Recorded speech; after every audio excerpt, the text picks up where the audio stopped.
La cultura actual tiende a imponer la monogamia, o lo que es lo mismo. Todo ser humano busca la pareja ideal que satisfaga sus necesidades sexuales y sentimentales. Pero no siempre fue así. En la antigua Grecia, el amor y el sexo raramente iban de la mano. Hombres y mujeres llevaban vidas separadas. Negociaban minuciosamente la relación que existía entre ellos. La idea de la familia feliz que va de excursión, en mi opinión, no es la más apropiada. Lo normal es que los griegos fueran bisexuales.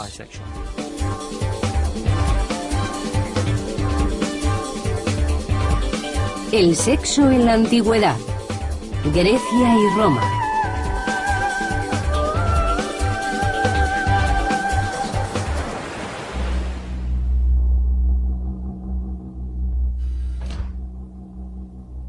En el siglo V a.C., Grecia era un conjunto de pequeñas y vulnerables ciudades en constante pugna por la supremacía. La lealtad a la ciudad natal era inquebrantable. Los extranjeros se consideraban sospechosos. En Atenas nadie podía desempeñar un cargo público a menos que hubiera nacido y crecido en Atenas. Cada miembro de la familia, la madre, el padre, el hijo o la hija, tenía asignada una función específica como ciudadano.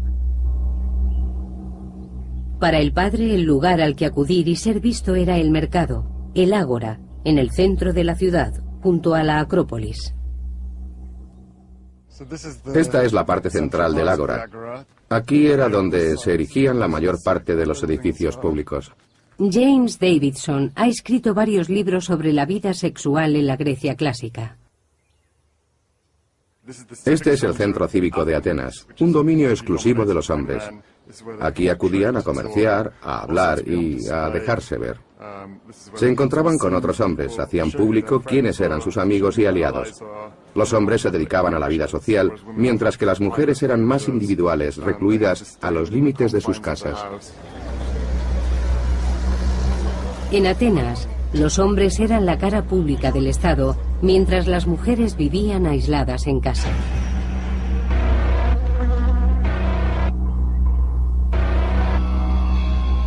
¿Qué motivos tenía esta sociedad para mantener separados a hombres y mujeres?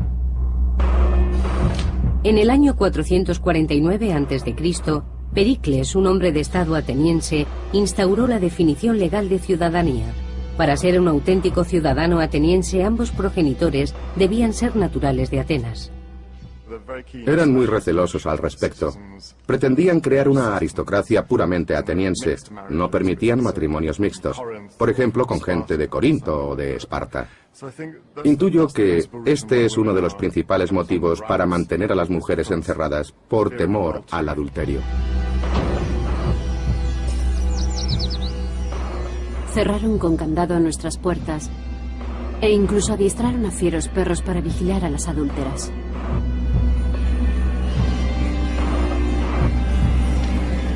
Los hombres se convertían en guardianes de castidad de las mujeres. Según el derecho ateniense, una mujer debía tener un guardián masculino legal. Podía ser su padre o su marido. Los hombres griegos tenían muy arraigada la necesidad de controlar a las mujeres. Temían su capacidad sexual aparentemente ilimitada. Un hombre eyaculaba y su misión estaba cumplida. Sin embargo, para las mujeres parecía no haber fin.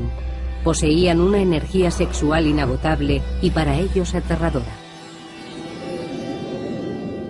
Jarras de vino a los pies de la bailarina. Nuestras mujeres escabulléndose en silencio una por una para servir de prostitutas a los hombres.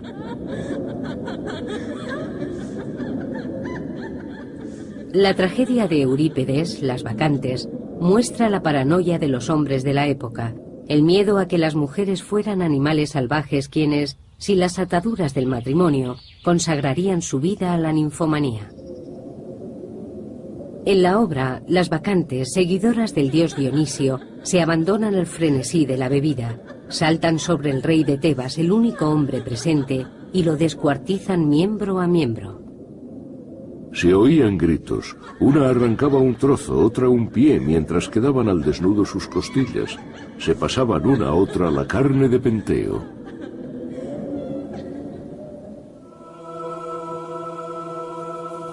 La obra representa una sociedad con un concepto aterrador de la sexualidad femenina.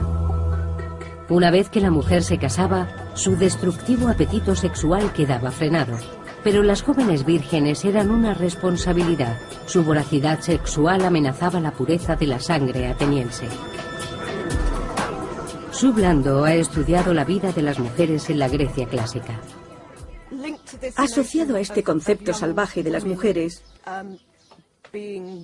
aparece otro que considera que la mujer, sobre todo en la pubertad, se vuelve loca y escribe motivos fisiológicos para sustentarlo. La opinión general es que si antes de empezar a menstruar, la mujer no ha mantenido aún relaciones sexuales con un hombre que le haya abierto el cuello del útero, el flujo menstrual se obstaculiza y eso puede provocar graves problemas. Sabemos que por esta razón muchas jóvenes se lanzaron a pozos para morir ahogadas.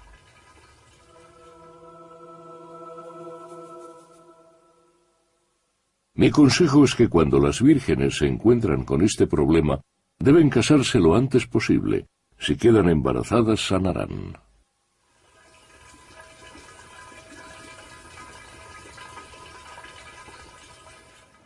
Los escritos médicos de la época recetan el matrimonio para paliar estos problemas de las mujeres jóvenes. Según ellos, las mujeres que practican sexo gozan de mejor salud. Así, se presenta al hombre como la respuesta a todos los problemas de las mujeres en general.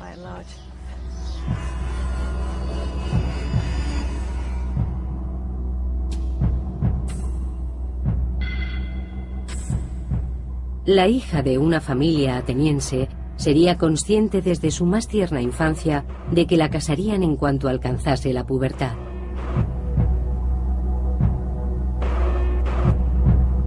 Como preparación para ese momento, todas las chicas atenienses debían asistir a una ceremonia religiosa que se oficiaba en Braurón, a 38 kilómetros de Atenas.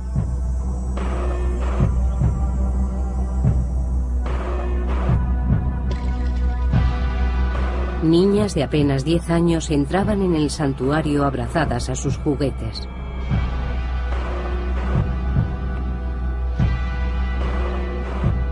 Y salían para casarse con hombres mucho mayores que ellas.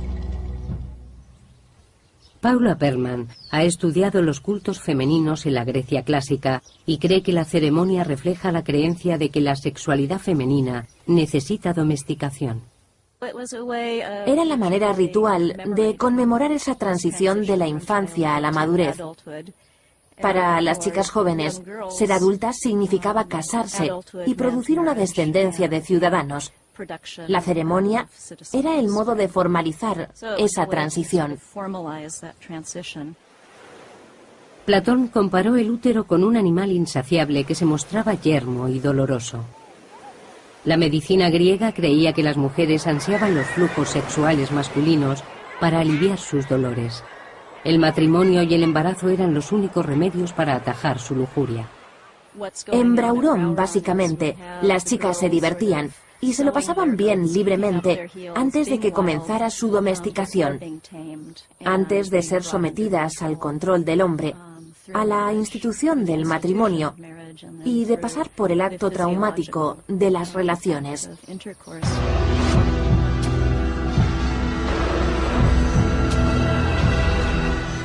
En Braurón, las niñas dejaban de serlo para convertirse en mujeres preparadas para el matrimonio convenido que les esperaba en Atenas. En la cultura griega, más que en ninguna otra, el matrimonio implicaba subyugación absoluta por parte de la mujer. En la misma ceremonia, el novio agarraba a la novia por la muñeca en un gesto que sugería más abducción que seducción. La tradición exigía que la chica mostrara pena al ser tomada.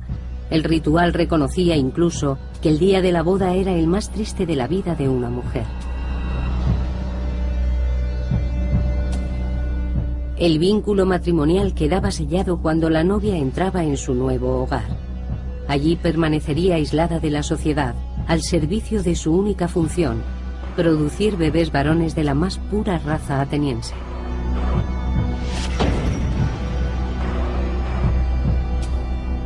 Para los hijos de los ciudadanos atenienses no existían tales restricciones.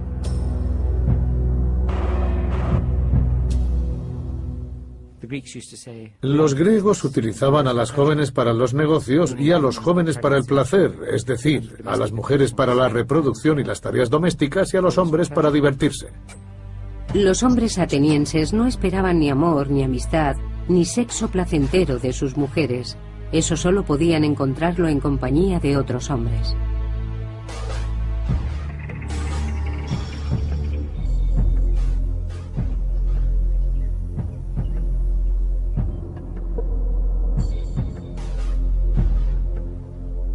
Grecia fue la primera civilización en aceptar abiertamente la homosexualidad.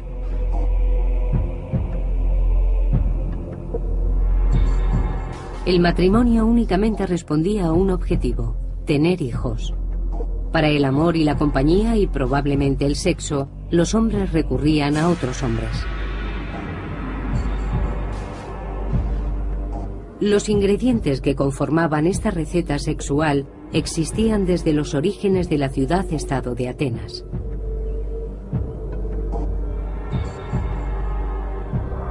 Atenas se convirtió en la primera democracia del mundo. Aunque estuvo muy cerca de no conseguirlo, durante sus primeros años, alrededor del 514 a.C., un ejército rebelde tomó el poder, decidido a imponer una dictadura. Dos amigos salvaron la ciudad, Harmodius y Aristogitón. Cuando los rebeldes desfilaban por el mercado, Harmodius y Aristogitón se abrieron paso entre la multitud y asesinaron a uno de los líderes rebeldes. Aunque ambos hombres fueron inmediatamente ajusticiados por guardias armados, su heroísmo devolvió la democracia a Atenas.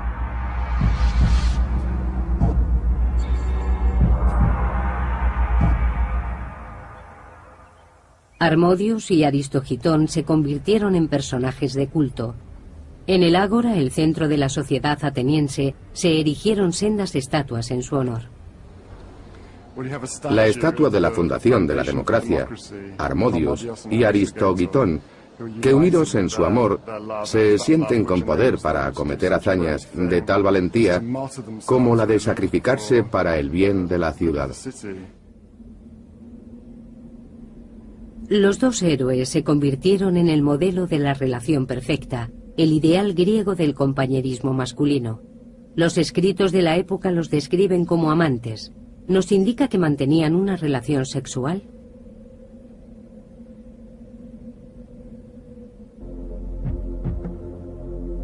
Al principio, el concepto griego de amor entre hombres se refería al honor y al compañerismo. Homero escribió sobre la relación entre Aquiles y su compañero de armas Patroclo, como otro ejemplo de vínculo que encaja dentro de ese ideal heroico masculino. Una de las características que destacan en estos mitos de parejas heroicas es la importancia de la relación sobre todas las cosas y sobre cualquier otra relación. La relación es más importante que la propia vida, algo de lo que Aquiles habla con Patroclo constantemente. Quieren ser enterrados juntos, que se mezclen sus huesos en la tumba. Es un alarde de devoción tal que están dispuestos a dar la vida por su compañero. Esta relación idílica entre hombres, encarnada por grandes héroes mitológicos y por Harmodius y Aristogitón, se representa sin ninguna connotación sexual en los primeros tiempos de la democracia. La pasión de estas relaciones es difícil de entender en nuestra cultura actual, pero para los soldados griegos del siglo IV a.C. era un concepto con gran sentido. Era el tipo de relación propia de la juventud y en Grecia la juventud duraba hasta los 30. Para casi todos los hombres, eso significaba la mayor parte de su vida. Se trata de una relación mantenida durante el servicio a la comunidad como soldado, con lo que en muchos casos era la única relación que mantenían, porque morían en combate. Estos estrechos vínculos resultaban cruciales para la gloria del ejército. Durante más de 200 años, las potencias griegas dependieron de la lealtad de sus soldados al Estado y a sus compañeros. Uno de los ejércitos más temido y triunfador de la antigüedad era conocido como la Banda Sagrada de Tebas, 150 parejas de compañeros fundidas en un único e intrépido batallón.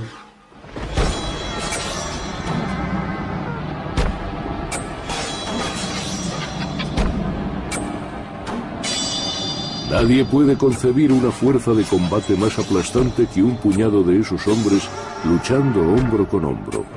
Un amante preferiría morir antes de que su amado lo viera desertar de su puesto. Más aún, solo los amantes sacrificarían sus vidas unos por otros.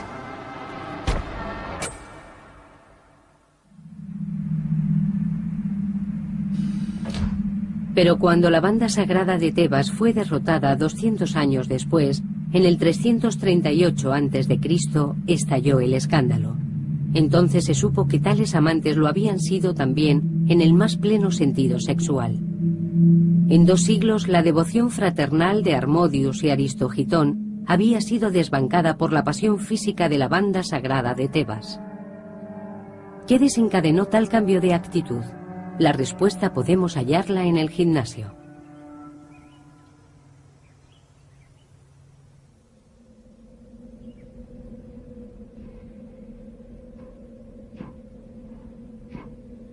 La palabra griega gimnos significa desnudo, por tanto gimnasio es el lugar donde los hombres acuden desnudos. Fue aquí donde los hijos de las mejores familias atenienses acudían para ser instruidos en la búsqueda de la perfección mental y física.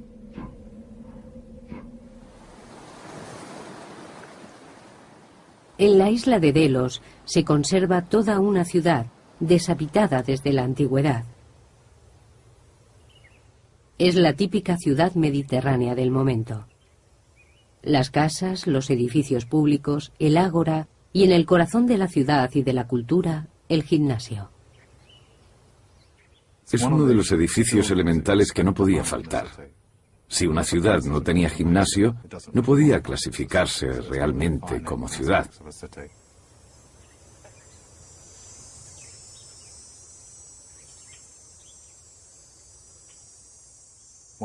Es uno de los aspectos definitorios de una ciudad, porque las raíces de la competición atlética y de la preparación del cuerpo radican en el afán por estar listos para el servicio militar.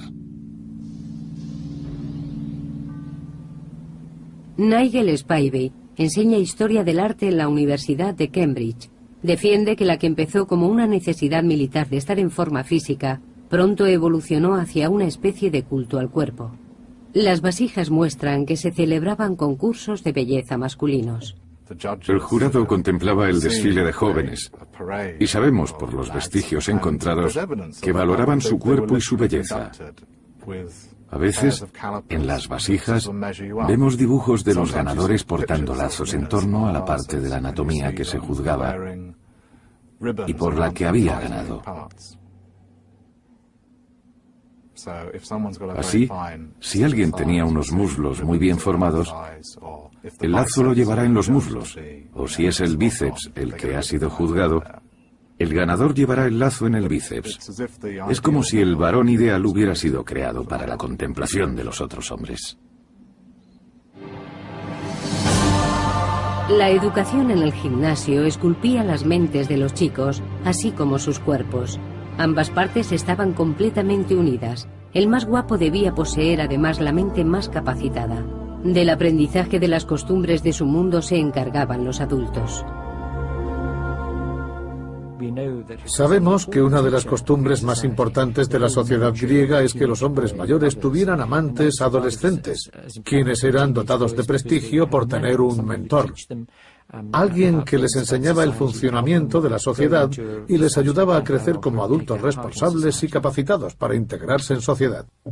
Esta relación solía ser abiertamente sexual y aceptada. Las relaciones con niños pequeños no estaban permitidas, pero del mismo modo en que a las chicas se las consideraba aptas para el matrimonio a los 11 años, Un niño estaba capacitado para consentir una relación con un hombre cuando alcanzaba la pubertad.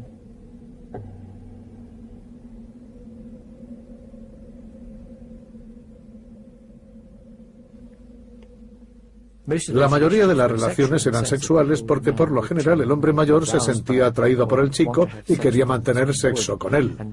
Los chicos debían actuar con pasividad y hacer como si no se enteraran de nada. Aunque no había leyes que prohibieran el sexo anal, las pinturas de las vasijas tan solo muestran a los hombres mayores tocando los genitales de los jóvenes.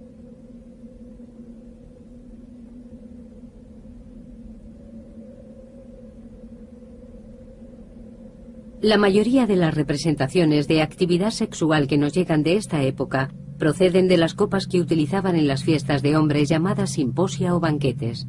Se celebraban en casa de los hombres, que encerraban a sus mujeres e hijas en otra estancia.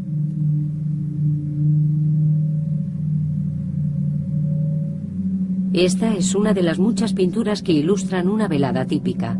En la primera vemos a un hombre reclinado. En la segunda, la llegada del invitado de honor, un chico desnudo. El procedimiento indica que el hombre mayor se acerque al padre del chico que le gusta y le diga que quiere celebrar un simposium con todos sus amigos y que desea que su hijo acuda como invitado de honor.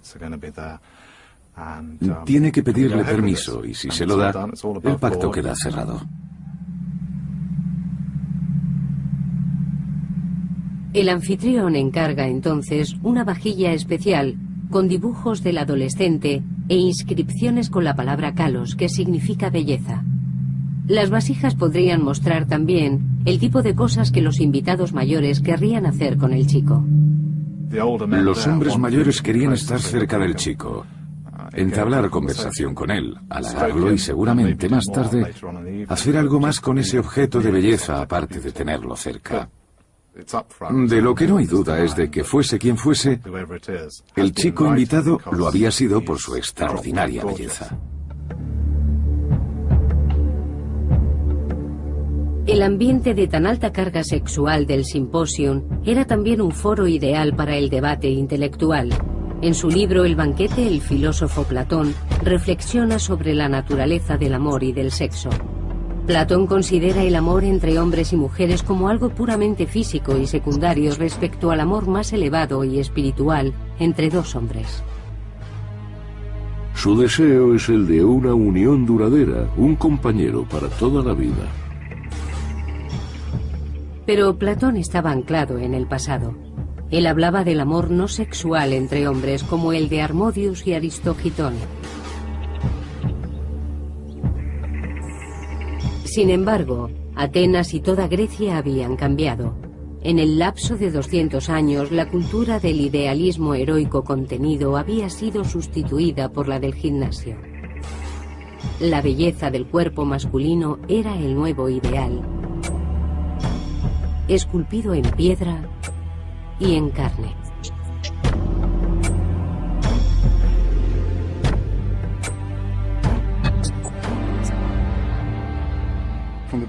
Desde el principio de la democracia hasta finales del siglo IV y hasta el final del siglo VI, observamos una transformación de las relaciones masculinas. Al principio son excelentes en un sentido aristocrático. De hecho, la vida en la ciudad gira en torno a ellas, pero precisamente esas relaciones acaban destruyendo la ciudad. Surge una especie de mafia gay. Supongo que los griegos entendían sin dificultad esta expresión. Los hombres recurrían a otros hombres porque el matrimonio solo era un acuerdo comercial. Las mujeres, incultas, limitadas y encerradas, tenían muy poco que ofrecer a sus maridos en términos de compañía, estímulo intelectual o pasión erótica. Su papel se limitaba al de criar ciudadanos varones. Pero había otro tipo de mujer ateniense, una mujer que podía ofrecer a los hombres amor, sexo y conversación. Eran las prostitutas.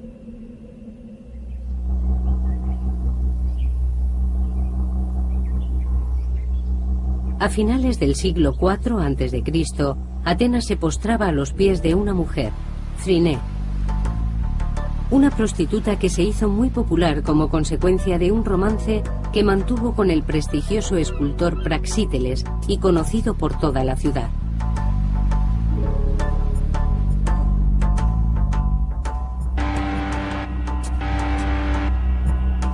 En la antigua Grecia la prostitución era legal. Los precios los fijaba el Estado y las prostitutas pagaban impuestos. Considerados como un entretenimiento público necesario, los burdeles en Atenas, como en otras ciudades, estaban situados fuera de las murallas de la ciudad.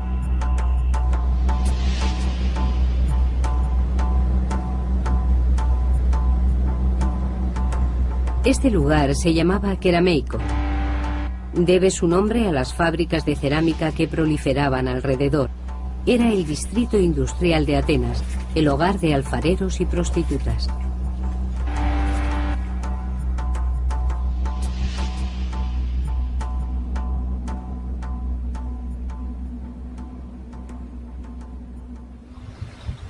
En cuanto salías de la ciudad, te encontrabas con el burdel.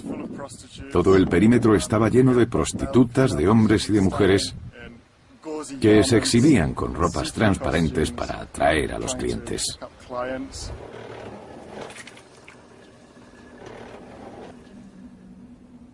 La mayoría de las prostitutas eran esclavas o mujeres tomadas como botín de guerra, pero algunas procedían de familias caídas en depresión. Las prostitutas estaban clasificadas por precios. En el escalón más bajo estaban las prostitutas de los burdeles y de la calle. En la mitad de la escala, las contratadas, aquellas cuyos servicios se alquilaban para los simposia, para que tocaran música o conversaran con los hombres. Y en lo más alto estaban las meretrices vinculadas a importantes personalidades que podían llegar a ser realmente ricas y poderosas. Esta clase más alta de prostitutas se denominaban etarias. Phryné, inteligente y bella, ascendió a la cima de su profesión para convertirse en la etaria mejor pagada y más conocida de su tiempo. Era increíblemente rica. Cuando Alejandro Magno saqueó la ciudad de Tebas en el 336 a.C., Phryné se ofreció a financiar la reconstrucción de la muralla de la ciudad a condición de que en ella rezara la inscripción: Alejandro abatió estas murallas, pero Phryné, la cortesana, las levantó de nuevo. Pero Phryné valoraba su estatus por encima de todo. La categoría social le proporcionaba control sobre su vida y la de sus clientes. Le daba libertad para adoptar comportamientos prohibidos. Las mujeres decentes eran modestas, recatadas. A Phryné le estaba permitido bromear, flirtear y hablar con los clientes, no en calidad de concubina sumisa, sino de mujer influyente, rica y poderosa. Dado que las mujeres no son amigas de sus esposos, eso deja libre un amplio espacio de intimidad femenina que llenaban las etarias. Ellas sí podían coquetear y mantener conversaciones con los hombres. Con ellas sí llega a surgir la verdadera devoción de amantes. Con las prostitutas aflora por primera vez un atisbo de romance heterosexual.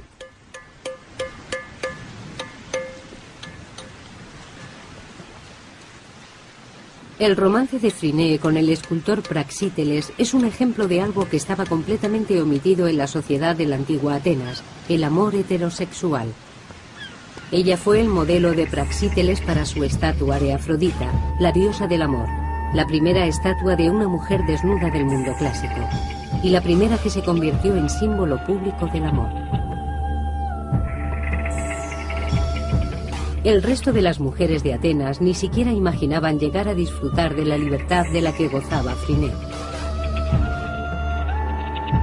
Una vez al año, esposas y madres podían salir de sus casas para asistir a un festival religioso. Era una ocasión reservada exclusivamente a las mujeres para celebrar la fertilidad de la tierra. Las mujeres ofrecían presentes a la diosa Demetra de la agricultura, con la esperanza de fomentar así su propia fertilidad.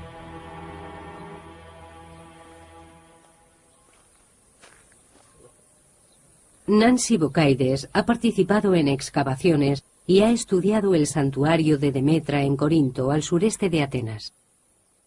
En mi opinión, lo más interesante de este festival es que, mientras que el resto de los ámbitos, la mujer de la antigüedad clásica estaba completamente marginada, En lo religioso, sí le estaba permitido expresarse libremente.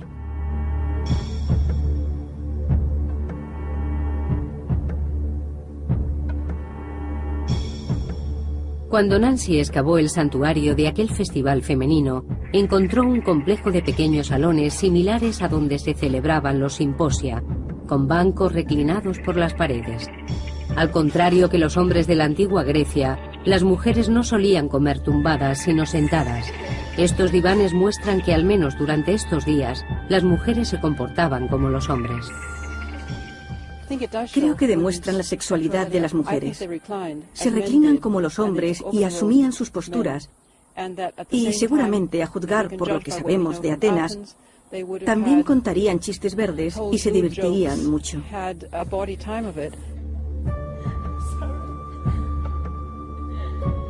La oportunidad para hablar y relacionarse con otras mujeres sería recibida como un agradable paréntesis en medio de una vida de sometimiento al hombre y aislamiento doméstico. Pero el festival también tenía un importante componente religioso. Parece que las mujeres aprovechaban la oportunidad para recuperar algo de control sobre sus propios cuerpos. Lucía Nixon ha estudiado las distintas plantas que las mujeres elegían como ofrendas a la diosa en este festival. Se trata de plantas que, lejos de fomentar la fertilidad, son precisamente para lo contrario. Esto es granada. Las plantas más comunes en los festivales de Demetra eran la granada, a la que se le atribuyen propiedades contraceptivas, el pino y la menta, que proporcionan el aborto, y las hojas de vítex, que en teoría regulan la menstruación. Si es cierto que las mujeres griegas dominaban sus vidas reproductivas desde que empezaban a menstruar hasta la menopausia, sin duda, eso se reflejaría en su actitud general respecto al sexo. Si quedarse embarazada demasiado pronto puede suponer una angustia para una mujer, su visión y su postura ante el sexo está supeditada a esa preocupación. Pero si sabes que no tienes por qué quedarte embarazada si no lo deseas, puede procurarte una vida mucho más relajada y plena.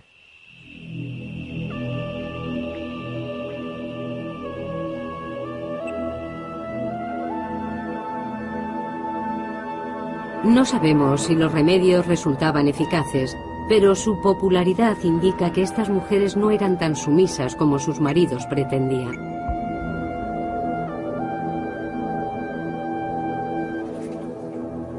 La mayoría de las representaciones sobre la vida de estas mujeres en las vasijas de cerámica las muestran como mujeres obedientes, tejiendo, cuidando a los niños y comiendo solas. Pero la cerámica decorada específicamente para mujeres nos da una imagen distinta.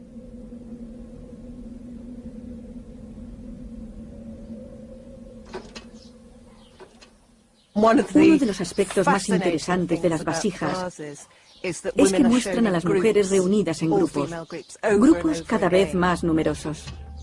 Podría tratarse de algo muy sensual, es decir, no trato de sugerir que sean escenas lésbicas, sino de resaltar el intenso carácter sensual que podría dominar en un ambiente tan femenino en el que gozarán de plena libertad.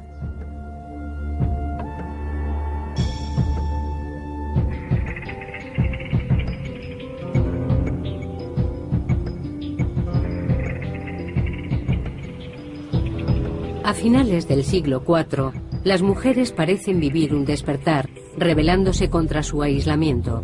Una de las más activas instigadoras de este cambio fue Phryné, la cortesana. Phryné, al posar para la estatua de Praxíteles, Afrodita, dio la vuelta a un siglo de prejuicios. La figura sugería deseables las formas femeninas. Sin embargo, las estatuas griegas masculinas hacen ostentación de la belleza de los hombres. La Afrodita de Phryné es modesta, pero a los ojos de los atenienses se erigía como una evidente señal de cambio, el comienzo de un proceso hacia una mayor libertad de las mujeres. Tanto es así que en Leyes, la última obra de Platón, propone que a las mujeres se les permita alguna actividad fuera de la casa una vez haya dedicado 10 años a la educación de sus hijos. Pero el arte y la literatura son meros reflejos de unos cambios políticos más sustanciosos. La sociedad ateniense y las costumbres sexuales agonizaban, ahogadas por los ejércitos macedonios de Alejandro Magno.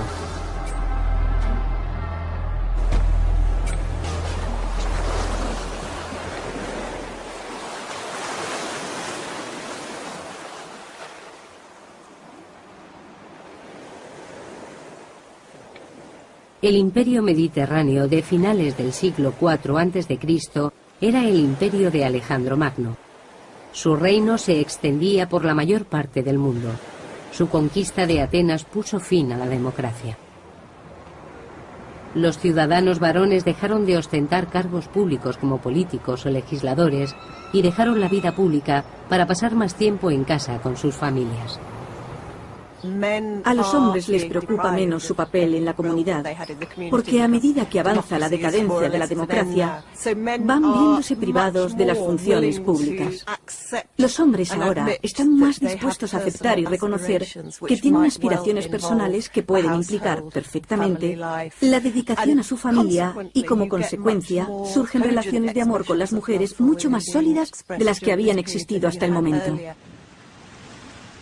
Las familias empiezan a viajar a los confines más lejanos del imperio alejandrino, hasta Egipto, Roma o Palestina. La ampliación de sus horizontes y la influencia de las culturas extranjeras ejercen un notable efecto en las expectativas de las mujeres. Son muchas las fuentes que hablan de reuniones de mujeres con amigas, de paseos por la ciudad y del nacimiento del deseo apasionado que, se supone, conduce al matrimonio tal y como hoy lo concebimos. El ejemplo más ilustrativo lo tenemos en algunas de las comedias tardías, situadas en el típico escenario en el que el chico encuentra a la chica y se enamora de ella. Pero por motivos sociales no pueden casarse y es terrible, pero al final el verdadero amor se impone y consiguen unirse. En la Atenas clásica es impensable este tipo de argumento.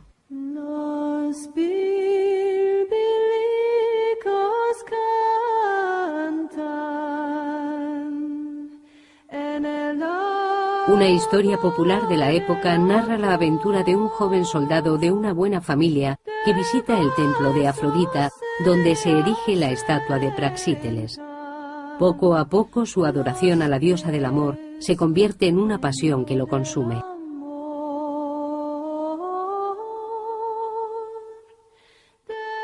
Las tensiones violentas de su pasión se convirtieron en desesperación y descubrió la audacia como salida a su lujuria.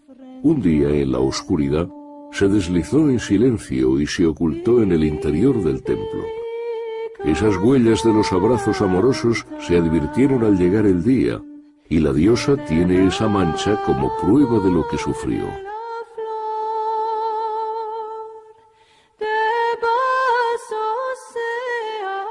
La historia es un fervoroso tributo a la persistente fuerza como icono de la estatua de Phryné y sin duda una historia de amor. Un amor heterosexual a la que jamás hubiéramos asistido en la primera época de Atenas. Cuando los romanos invadieron Grecia en el siglo II a.C., este tipo de amor heterosexual que hoy protagonizan tantas canciones populares iba cobrando protagonismo. Los romanos asimilaron la cultura griega prácticamente en su totalidad, los banquetes intelectuales solo para hombres, la educación en el gimnasio para sus hijos, el arte y la arquitectura. Pero se remitieron a Roma para definir un nuevo ideal de amor heterosexual romántico. Las mujeres dejaron de ser reclusas concebidas únicamente para procrear. Se abría así para los hombres la oportunidad de expandir el ámbito de sus conquistas sexuales para incluir en él a las ciudadanas romanas. En contraste con el miedo de los atenienses a la sexualidad femenina, los manuales de sexo romanos señalan el orgasmo femenino como la meta que deben perseguir los hombres. El clímax del amor debe buscarse con tranquilidad, trabajando suavemente, entreteniéndose en todas las partes que a la mujer le gusta que le acaricien, aunque por modestia ella proteste. La lujuria era un tema común en la literatura romana, pero la antigua distinción que hacían los griegos entre lujuria y amor verdadero era tan confusa como lo es hoy. La isla griega de Delos fue colonizada por los romanos. En el transcurso de unas excavaciones, se halló una colección de figuritas romanas llamadas emplegma. Representan parejas compuestas por un hombre y una mujer que disfrutan del sexo juntos. Son artículos eróticos que poseían los matrimonios. Si observamos las esculturas en su conjunto, parecen sugerir que es en el éxtasis de la relación cuando uno siente de verdad que ha encontrado a esa otra mitad. La persona por la que se llegaría hasta la muerte en caso necesario. La popularidad de estas estatuillas en todo el Imperio Romano nos da la medida del cambio radical respecto al modelo de matrimonio en la antigua Grecia. Apunta a una unión basada en la confianza mutua, una pareja fundada en el amor más que en la propiedad, la política o la procreación. En alguna parte del mundo, y este es el reclamo que utilizan todas las agencias de búsqueda de pareja que existen hoy en día, nos espera nuestro destino. Para toda mujer hay un hombre ideal. No hay alguien para el placer fugaz, sino el hombre perfecto, que si se busca, sin duda se encuentra. Si la mujer romana encontraba al hombre ideal, su destino era bastante mejor que el que soportaban sus homónimas griegas con los matrimonios concertados. Era muy habitual que los ricos propietarios romanos hicieran erigir estatuas de ellos mismos en la entrada de sus jardines. En Delos hay una casa romana que conserva la estatua no solo del marido, sino también de la esposa, y según los registros, parece que la iniciativa y la financiación de las estatuas partieron de la mujer. En el mundo romano las mujeres eran mucho más respetadas que en el griego, donde ocupaban el mismo lugar en la sociedad que los niños o los esclavos. Eran consideradas posesiones de los maridos. Sin embargo, las mujeres romanas gozaban de una gran consideración, en particular las madres. A la matriarca romana se le profesaba un enorme respeto y era una figura muy importante dentro de la sociedad.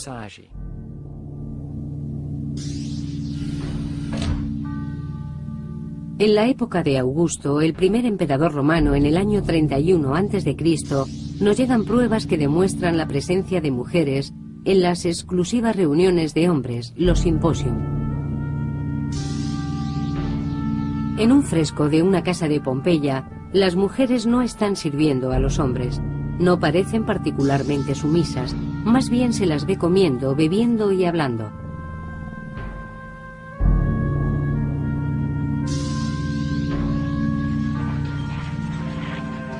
La igualdad en la mesa no constituía base de poder.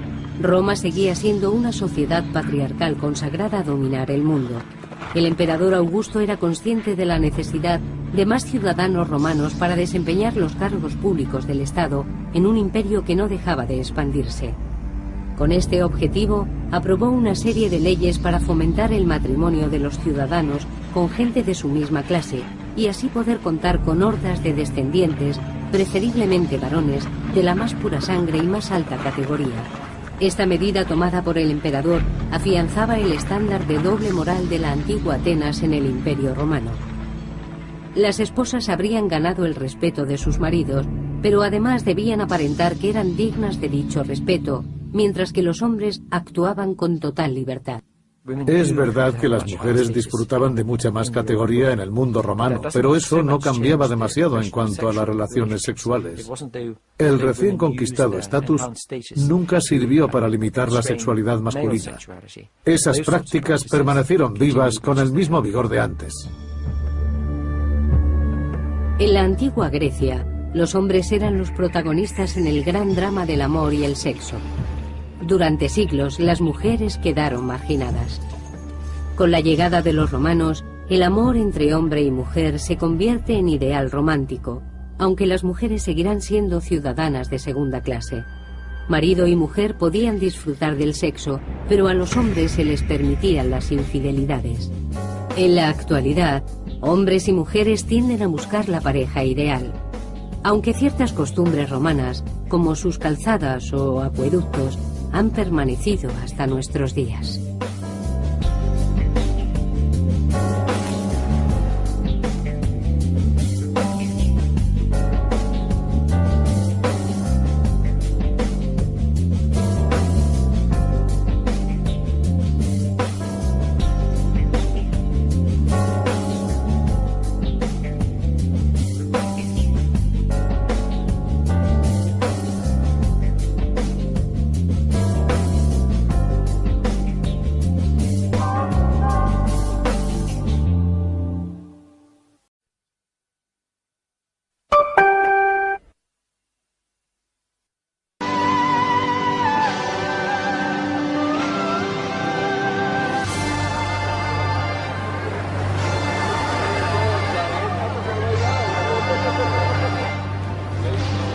La cultura actual tiende a imponer la monogamia, o lo que es lo mismo, todo ser humano busca la pareja ideal que satisfaga sus necesidades sexuales y sentimentales.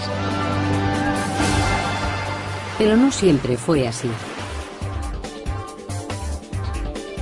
En la antigua Grecia, el amor y el sexo raramente iban de la mano.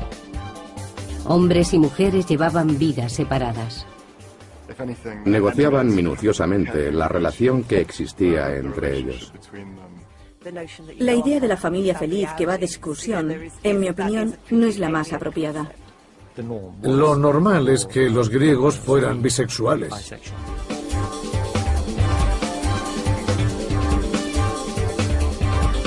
El sexo en la antigüedad.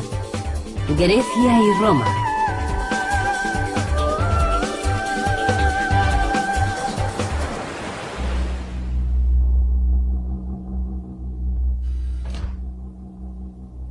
En el siglo V a.C., Grecia era un conjunto de pequeñas y vulnerables ciudades en constante pugna por la supremacía.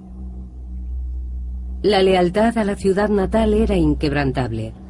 Los extranjeros se consideraban sospechosos. En Atenas nadie podía desempeñar un cargo público a menos que hubiera nacido y crecido en Atenas. Cada miembro de la familia, la madre, el padre, el hijo o la hija, tenía asignada una función específica como ciudadano. Para el padre, el lugar al que acudir y ser visto era el mercado, el ágora, en el centro de la ciudad, junto a la Acrópolis. Esta es la parte central del ágora. Aquí era donde se erigían la mayor parte de los edificios públicos. James Davidson ha escrito varios libros sobre la vida sexual en la Grecia clásica. Este es el centro cívico de Atenas, un dominio exclusivo de los hombres. Aquí acudían a comerciar, a hablar y a dejarse ver. Se encontraban con otros hombres, hacían público quiénes eran sus amigos y aliados. Los hombres se dedicaban a la vida social, mientras que las mujeres eran más individuales, recluidas a los límites de sus casas. En Atenas, los hombres eran la cara pública del Estado, mientras las mujeres vivían aisladas en casa.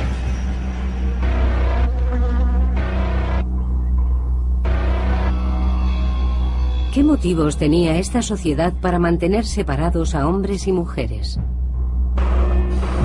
En el año 449 a.C., Pericles, un hombre de Estado ateniense, instauró la definición legal de ciudadanía. Para ser un auténtico ciudadano ateniense, ambos progenitores debían ser naturales de Atenas. Eran muy recelosos al respecto. Pretendían crear una aristocracia puramente ateniense. No permitían matrimonios mixtos, por ejemplo, con gente de Corinto o de Esparta. Intuyo que este es uno de los principales motivos para mantener a las mujeres encerradas por temor al adulterio.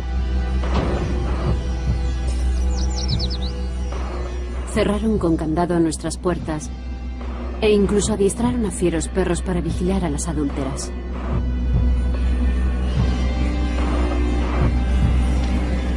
Los hombres se convertían en guardianes de castidad de las mujeres.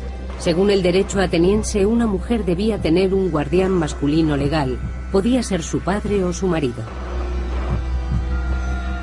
Los hombres griegos tenían muy arraigada la necesidad de controlar a las mujeres. Temían su capacidad sexual aparentemente ilimitada. Un hombre eyaculaba y su misión estaba cumplida. Sin embargo, para las mujeres parecía no haber fin. Poseían una energía sexual inagotable y para ellos aterradora. Jarras de vino a los pies de la bailarina. Nuestras mujeres escabulléndose en silencio una por una para servir de prostitutas a los hombres.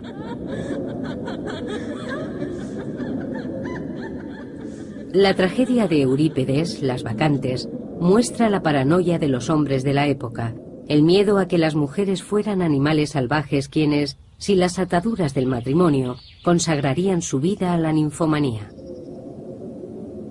En la obra, las bacantes, seguidoras del dios Dionisio, se abandonan al frenesí de la bebida, saltan sobre el rey de Tebas, el único hombre presente, y lo descuartizan miembro a miembro.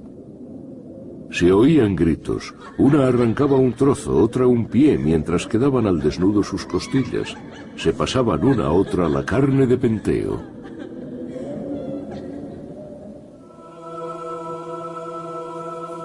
La obra representa una sociedad con un concepto aterrador de la sexualidad femenina. Una vez que la mujer se casaba, su destructivo apetito sexual quedaba frenado. Pero las jóvenes vírgenes eran una responsabilidad. Su voracidad sexual amenazaba la pureza de la sangre ateniense. Sue Blando ha estudiado la vida de las mujeres en la Grecia clásica. Asociado a este concepto salvaje de las mujeres,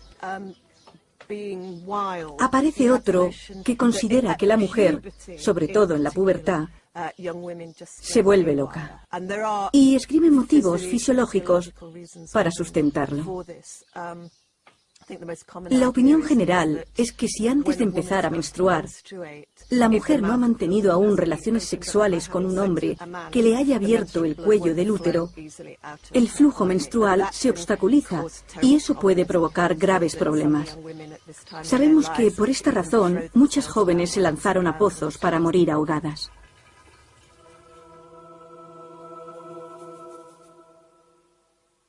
Mi consejo es que cuando las vírgenes se encuentran con este problema, deben casarse lo antes posible. Si quedan embarazadas, sanarán.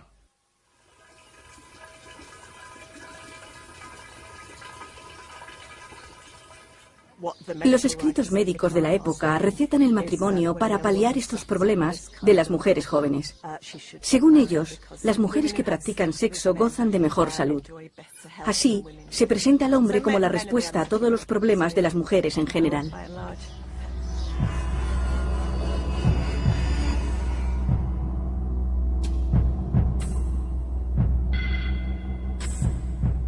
La hija de una familia ateniense sería consciente desde su más tierna infancia de que la casarían en cuanto alcanzase la pubertad.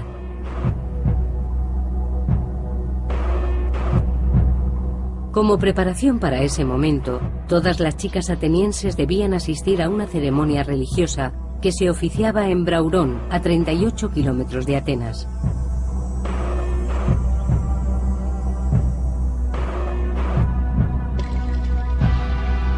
Niñas de apenas 10 años entraban en el santuario abrazadas a sus juguetes.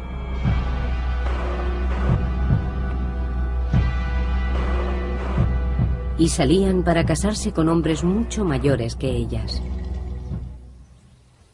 Paula Perman ha estudiado los cultos femeninos en la Grecia clásica y cree que la ceremonia refleja la creencia de que la sexualidad femenina necesita domesticación.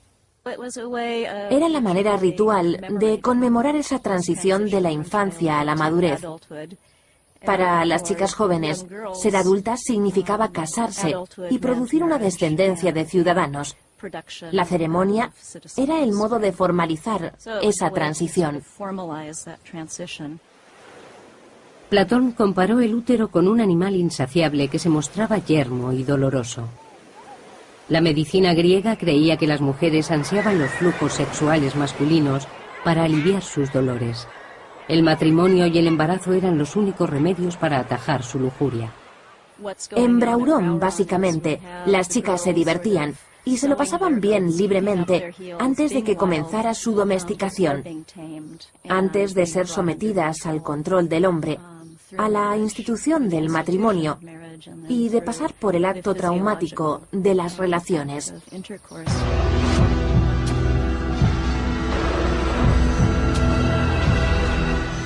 En Braurón, las niñas dejaban de serlo para convertirse en mujeres preparadas para el matrimonio convenido que les esperaba en Atenas. En la cultura griega, más que en ninguna otra, el matrimonio implicaba subyugación absoluta por parte de la mujer. En la misma ceremonia, el novio agarraba a la novia por la muñeca en un gesto que sugería más abducción que seducción. La tradición exigía que la chica mostrara pena al ser tomada. El ritual reconocía incluso que el día de la boda era el más triste de la vida de una mujer. El vínculo matrimonial quedaba sellado cuando la novia entraba en su nuevo hogar. Allí permanecería aislada de la sociedad, al servicio de su única función, producir bebés varones de la más pura raza ateniense.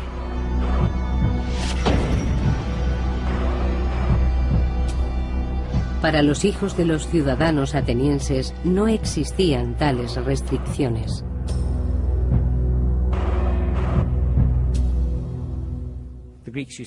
Los griegos utilizaban a las jóvenes para los negocios y a los jóvenes para el placer, es decir, a las mujeres para la reproducción y las tareas domésticas y a los hombres para divertirse. Los hombres atenienses no esperaban ni amor, ni amistad, ni sexo placentero de sus mujeres. Eso solo podían encontrarlo en compañía de otros hombres.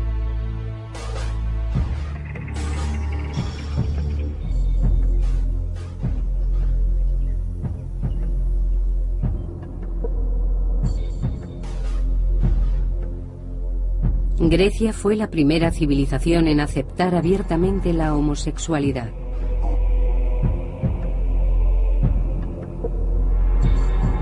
El matrimonio únicamente respondía a un objetivo: tener hijos. Para el amor y la compañía y probablemente el sexo, los hombres recurrían a otros hombres. Los ingredientes que conformaban esta receta sexual existían desde los orígenes de la ciudad-estado de Atenas.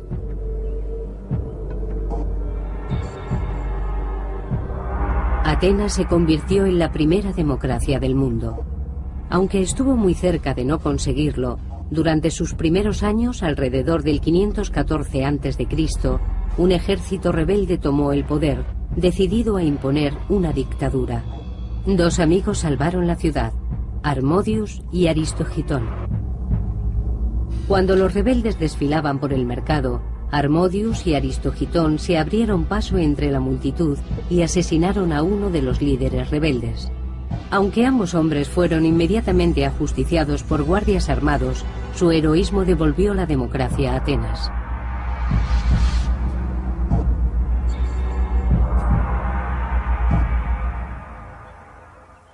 Harmodius y Aristogitón se convirtieron en personajes de culto. En el ágora, el centro de la sociedad ateniense, se erigieron sendas estatuas en su honor. La estatua de la fundación de la democracia, Harmodius y Aristogitón, que unidos en su amor, se sienten con poder para acometer hazañas de tal valentía como la de sacrificarse para el bien de la ciudad. Los dos héroes se convirtieron en el modelo de la relación perfecta, el ideal griego del compañerismo masculino. Los escritos de la época los describen como amantes. ¿Nos indica que mantenían una relación sexual?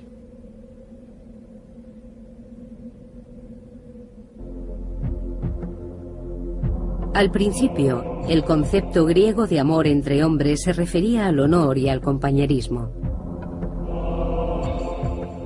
Homero escribió sobre la relación entre Aquiles y su compañero de armas Patroclo, como otro ejemplo de vínculo que encaja dentro de ese ideal heroico masculino.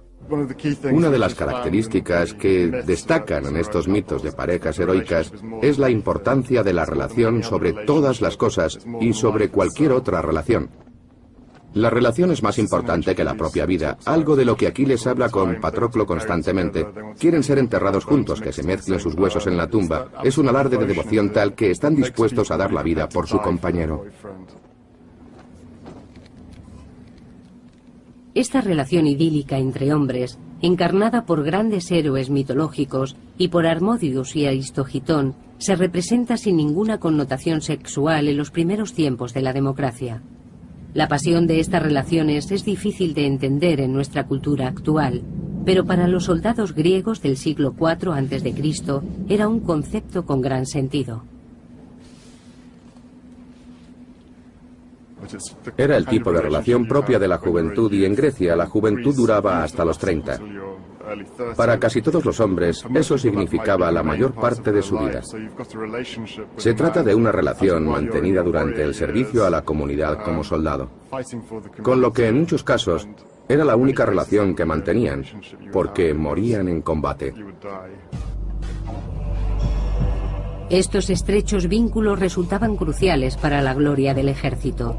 Durante más de 200 años, las potencias griegas dependieron de la lealtad de sus soldados al Estado y a sus compañeros.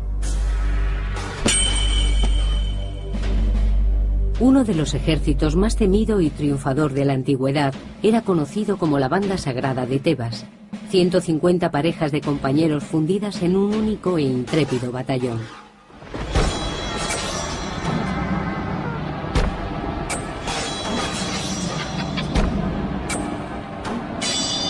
Nadie puede concebir una fuerza de combate más aplastante que un puñado de esos hombres luchando hombro con hombro.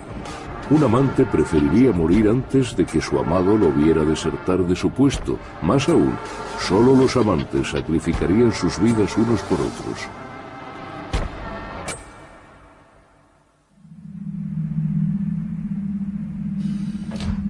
Pero cuando la Banda Sagrada de Tebas fue derrotada 200 años después, en el 338 a.C., estalló el escándalo.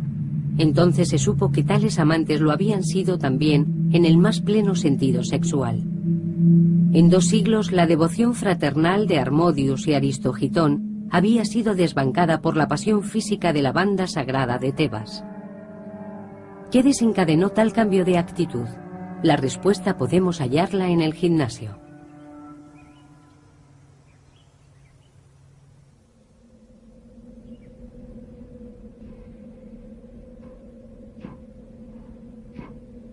La palabra griega gimnos significa desnudo, por tanto gimnasio es el lugar donde los hombres acuden desnudos. Fue aquí donde los hijos de las mejores familias atenienses acudían para ser instruidos en la búsqueda de la perfección mental y física.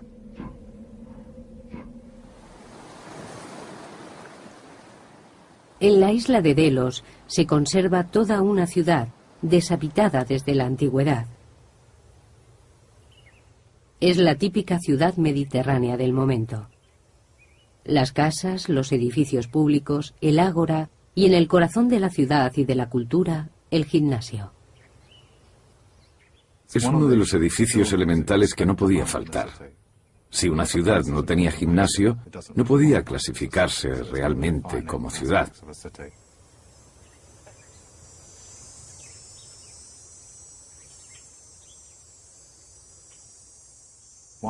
Es uno de los aspectos definitorios de una ciudad, porque las raíces de la competición atlética y de la preparación del cuerpo radican en el afán por estar listos para el servicio militar.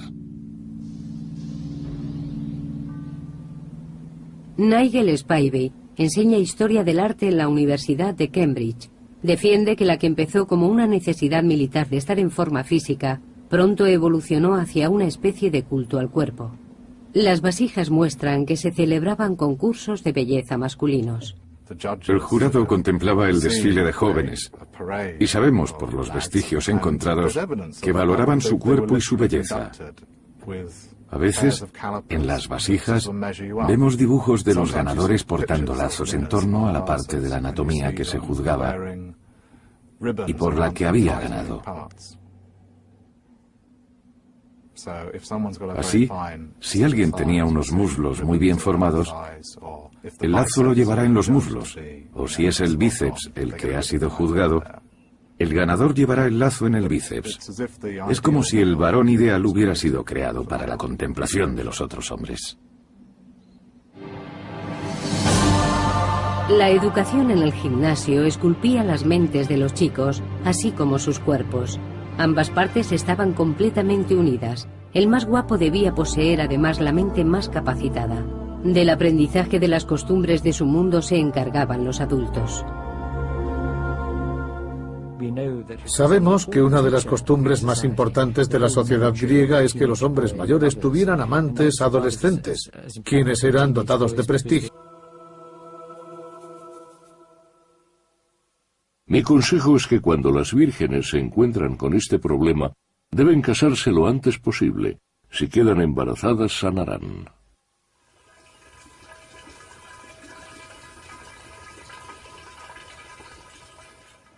Los escritos médicos de la época recetan el matrimonio para paliar estos problemas de las mujeres jóvenes. Según ellos, las mujeres que practican sexo gozan de mejor salud. Así, se presenta al hombre como la respuesta a todos los problemas de las mujeres en general.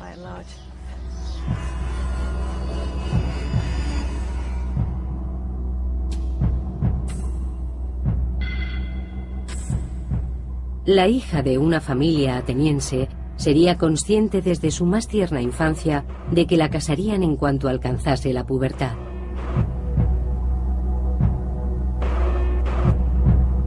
Como preparación para ese momento, todas las chicas atenienses debían asistir a una ceremonia religiosa que se oficiaba en Braurón, a 38 kilómetros de Atenas.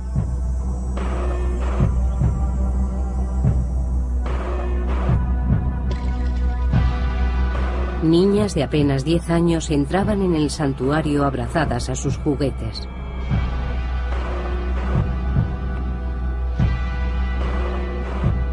Y salían para casarse con hombres mucho mayores que ellas. Paula Perman ha estudiado los cultos femeninos en la Grecia clásica y cree que la ceremonia refleja la creencia de que la sexualidad femenina necesita domesticación. Era la manera ritual de conmemorar esa transición de la infancia a la madurez. Para las chicas jóvenes, ser adultas significaba casarse y producir una descendencia de ciudadanos. La ceremonia era el modo de formalizar esa transición. Platón comparó el útero con un animal insaciable que se mostraba yermo y doloroso. La medicina griega creía que las mujeres ansiaban los flujos sexuales masculinos para aliviar sus dolores. El matrimonio y el embarazo eran los únicos remedios para atajar su lujuria. En Braurón, básicamente, las chicas se divertían y se lo pasaban bien libremente antes de que comenzara su domesticación, antes de ser sometidas al control del hombre, a la institución del matrimonio y de pasar por el acto traumático de las relaciones.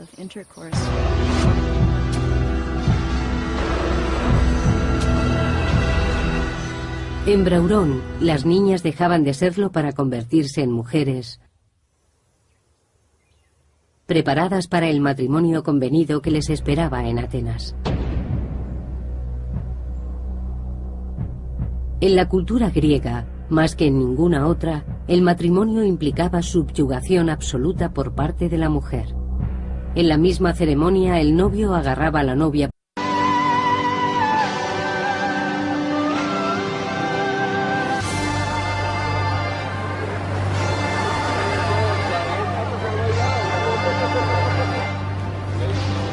La cultura actual tiende a imponer la monogamia, o lo que es lo mismo. Todo ser humano busca la pareja ideal que satisfaga sus necesidades sexuales y sentimentales. Pero no siempre fue así. En la antigua Grecia, el amor y el sexo raramente iban de la mano. Hombres y mujeres llevaban vidas separadas. Negociaban minuciosamente la relación que existía entre ellos. La idea de la familia feliz que va de excursión, en mi opinión, no es la más apropiada. Lo normal es que los griegos fueran bisexuales.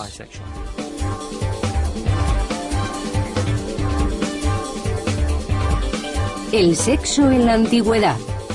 Grecia y Roma.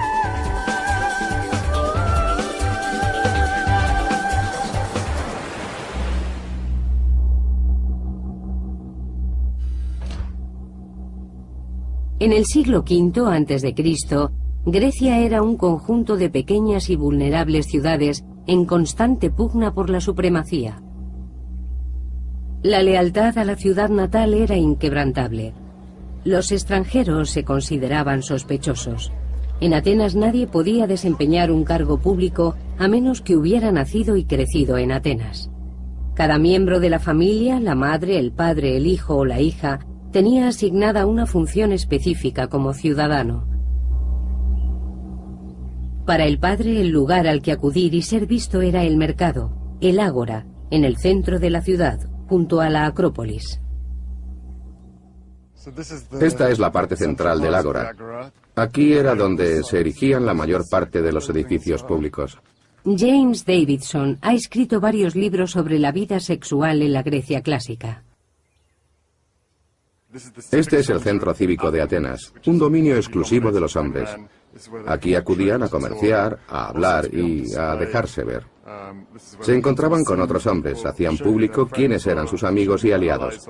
Los hombres se dedicaban a la vida social, mientras que las mujeres eran más individuales, recluidas a los límites de sus casas.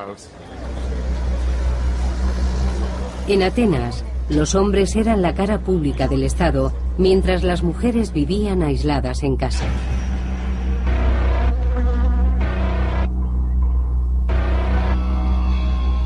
¿Qué motivos tenía esta sociedad para mantener separados a hombres y mujeres? En el año 449 a.C., Pericles, un hombre de estado ateniense, instauró la definición legal de ciudadanía. Para ser un auténtico ciudadano ateniense, ambos progenitores debían ser naturales de Atenas. De la ciudad. Los dos héroes se convirtieron en el modelo de la relación perfecta, el ideal griego del compañerismo masculino. Los escritos de la época los describen como amantes. ¿Nos indica que mantenían una relación sexual?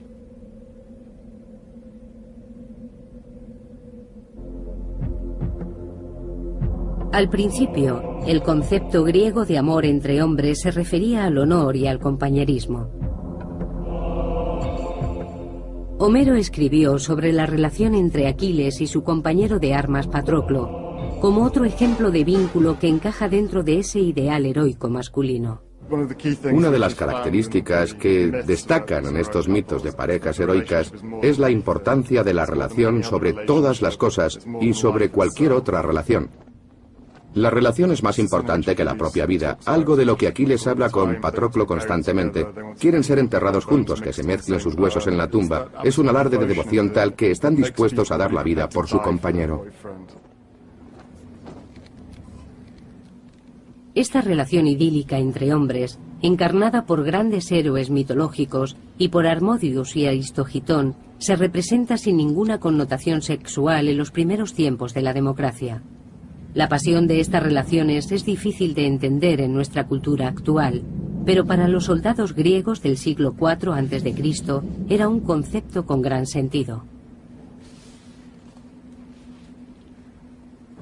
Era el tipo de relación propia de la juventud y en Grecia la juventud duraba hasta los 30.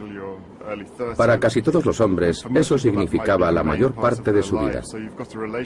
Se trata de una relación mantenida durante el servicio a la comunidad como soldado, con lo que en muchos casos era la única relación que mantenían, porque morían en combate.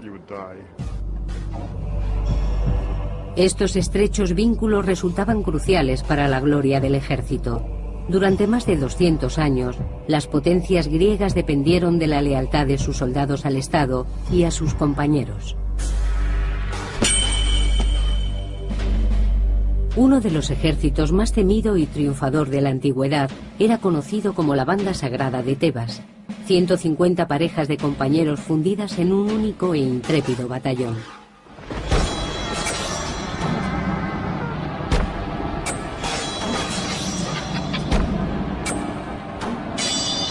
Nadie puede concebir una fuerza de combate más aplastante que un puñado de esos hombres luchando hombro con hombro. Un amante preferiría morir antes de que su amado lo viera desertar de su puesto. Más aún, solo los amantes sacrificarían sus vidas unos por otros.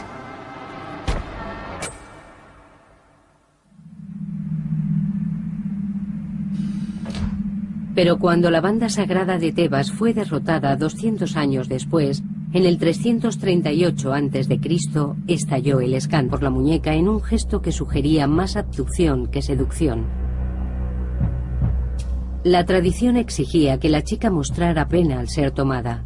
El ritual reconocía incluso que el día de la boda era el más triste de la vida de una mujer. El vínculo matrimonial quedaba sellado cuando la novia entraba en su nuevo hogar. Allí permanecería aislada de la sociedad, al servicio de su única función, producir bebés varones de la más pura raza ateniense.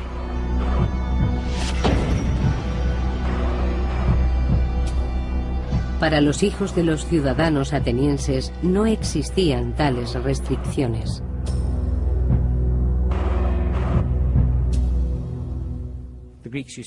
Los griegos utilizaban a las jóvenes para los negocios y a los jóvenes para el placer, es decir, a las mujeres para la reproducción y las tareas domésticas y a los hombres para divertirse. Los hombres atenienses no esperaban ni amor, ni amistad, ni sexo placentero de sus mujeres. Eso solo podían encontrarlo en compañía de otros hombres.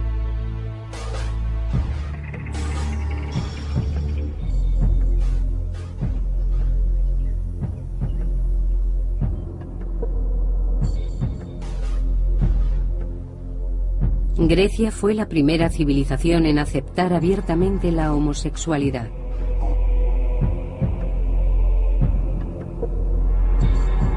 El matrimonio únicamente respondía a un objetivo: tener hijos. Para el amor y la compañía y probablemente el sexo, los hombres recurrían a otros hombres.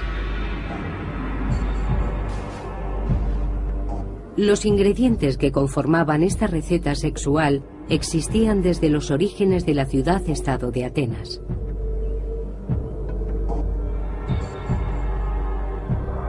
Atenas se convirtió en la primera democracia del mundo. Aunque estuvo muy cerca de no conseguirlo, durante sus primeros años, alrededor del 514 a.C., un ejército rebelde tomó el poder, decidido a imponer una dictadura.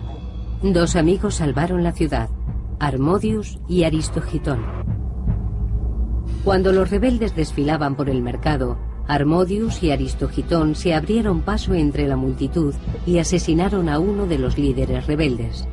Aunque ambos hombres fueron inmediatamente ajusticiados por guardias armados, su heroísmo devolvió la democracia a Atenas.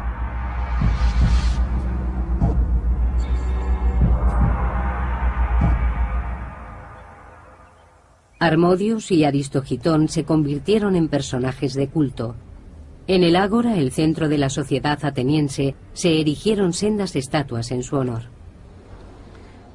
La estatua de la fundación de la democracia, Harmodius y Aristogitón, que unidos en su amor se sienten con poder para acometer hazañas de tal valentía como la de sacrificarse para el bien, eran muy recelosos al respecto. Pretendían crear una aristocracia puramente ateniense, no permitían matrimonios mixtos, por ejemplo con gente de Corinto o de Esparta. Intuyo que este es uno de los principales motivos para mantener a las mujeres encerradas por temor al adulterio. Cerraron con candado nuestras puertas e incluso adiestraron a fieros perros para vigilar a las adúlteras.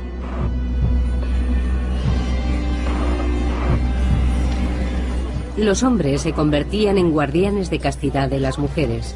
Según el derecho ateniense, una mujer debía tener un guardián masculino legal.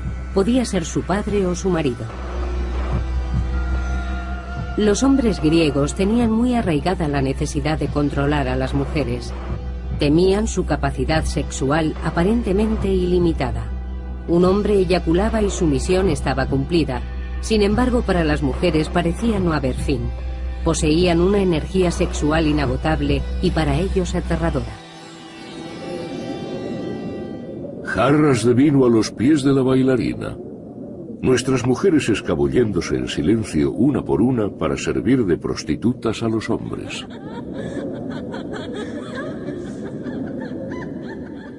La tragedia de Eurípedes, Las Bacantes, muestra la paranoia de los hombres de la época, el miedo a que las mujeres fueran animales salvajes quienes, sin las ataduras del matrimonio, consagrarían su vida a la ninfomanía.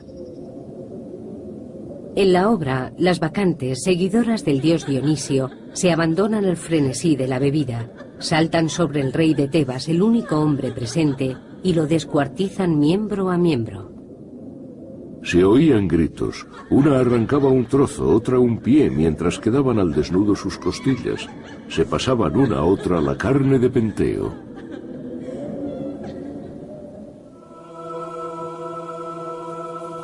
La obra representa una sociedad con un concepto aterrador de la sexualidad femenina.